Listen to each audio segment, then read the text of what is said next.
এটা তো তোমারই খাবার, তুমি চিনতে পারছো না? এটা তো হরলিক্স। হরলিক্স কি বিড়ালদের হয়? আমি তো জানি হরলিক্স মানুষের হয়। হরলিক্স তো বিড়ালদেরও হয়।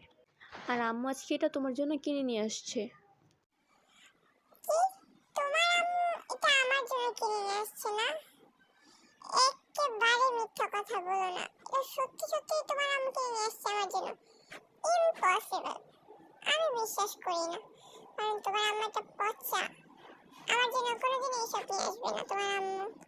আর যদি আনেও নি, তাহলে হয়তো এটা রাস্তায় কুড়িয়ে পেয়েছে। আর এটা ডেট নেই, এক্সপায়ার হয়ে গিয়েছে এটা। আমি তোমার মাকে একটুও বিশ্বাস করি না। তোমার মা কোথা থেকে না কোথা থেকে কুড়িয়ে নিয়ে আসে আর বলে যে এই নে এটা তোর, এই নে এটা তোর। ওই দিন যে পাউচ নিয়ে আসছিল না, আমি দেখছি পাউচের মধ্যে লবণ কম ছিল। এই বিড়ালদের খাবারের মধ্যে কি কোনোদিন লবণ দেয়? তুই শুনছিস বেয়াদব? যা এখন চুপচাপ যা।